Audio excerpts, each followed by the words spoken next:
அனைவருக்கும் வணக்கம். இயேசு அல்லாஹ் சிவனை வணங்கி முப்பெரு தெய்வங்களை பணிந்து முக்கணிகளை பிழிந்து முத்தமிழுடன் கலந்து பேச்சிலே சிறந்து தருகிறேன் விருந்து. ஏற்றுக்கொண்ட தலைப்பில் ஏற்றி பேச வந்துள்ளேன். தாருங்கள் தங்கள் கவனங்களை. இன்று நான் பேச எடுத்துக்கொண்ட தலைப்பு ஒற்றுமையான வன்முறையற்ற இளைஞர் இந்தியா. சமுதாயம் சமுதாயம் என்பது ஒரு நபர் அல்ல, பல நபர்கள் சேர்ந்த கூட்டமைப்பாகும். இன்றைய காலகட்ட சமுதாயம் பல இன்னல்களை சந்திக்கின்றது. அவற்றை சரி செய்ய வேண்டியது நமது ஒவ்வொருவரின் கடமையாகும்.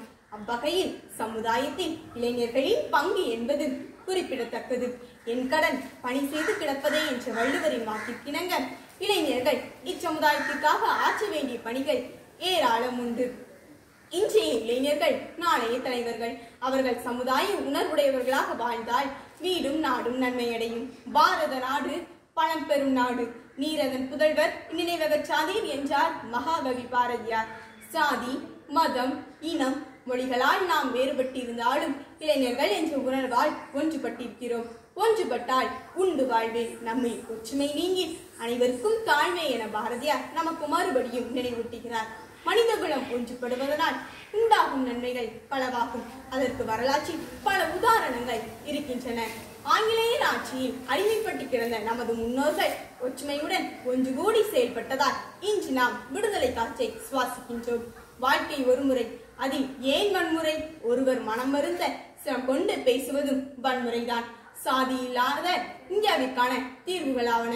சாதி பெயர்களை தம் பெயர்களுடன் இணைத்து எழுதுவதற்கு தடையிடுவது, சாதி பெயர்களை கொண்ட கடை பெயர்கள், நிறுவனங்களின் பெயர்கள், அறக்கட்டளைகளின் பெயர்கள், கல்லூரி பெயர்கள், பள்ளிகளின் பெயர்கள், பல்கலைக்கழகங்களின் பெயர்கள் போன்றவற்றை தடையிடுவது, ஒரு சமயம் சார்ந்த விழாவை ஒரு குறிப்பிட்ட சாதியினர் நடத்துவதற்கு தடையிடுவது, சலுகை முறை கல்வி, தொழில் ஈடுபாடு முறைகளை குறிப்பிட்ட கால அளவிற்குள் எல்லாவற்றிற்கும் கொடுப்பது, பள்ளி கல்லூரி பதிவுகளில் சாதி பெயர் பதிவுகளை நீக்கி முறையான சீர்திருத்தத்திற்கு உட்படுத்துவது, உனக்கு விருப்பமான திசையில் திரும்பு, சாதி உன் பாதையை கடக்கும் அரக்கன், அந்த அரக்கனை கொன்றால் ஒழிய உன்னால் அரசியல் சீர்திருத்தம் பொருளாதார சீர்திருத்தம் இருக்க முடியாது என்ற அம்பேத்கரின் வாக்கிற்கிணங்க சாதியின் கைப்பிடித்து நடப்பவன் குறை மாத மனிதன்.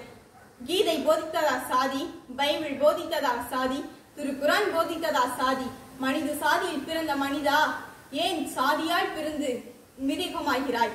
அகத்தில் பொங்கட்டும் அன்பு, ஆணவ மனத்தை அடக்கு, இனிதே நட்புடன் பழகு, ஈந்து மகிழ்ந்து உதவு, உற்றார் உறவினர் இணை, ஊரின் நலம் அறி, எவரையும் சமமாய் கருது, ஏற்றத்தாழ்வின்றி பழகு, ஐயமுடனுக்குடன் கலை, ஒற்றுமை முக்கியம் அறி, ஓதியவை சொற்படினில், அஃதே ஒற்றுமைக்கான வழி என்றும் பேச பழகிய மாதாவுக்கும் பேச்சு பிழை நீக்கிய பிதாவுக்கும் பேச்சு நாகரிகம் சொல்லிக் கொடுத்த என் குருவுக்கும் இப்பேச்சு போட்டியில் பேச வாய்ப்பளித்த உங்கள் அனைவருக்கும் என் மனமார்ந்த நன்றிகளை கூறி விடைபெறுகிறேன். நன்றி, வணக்கம்.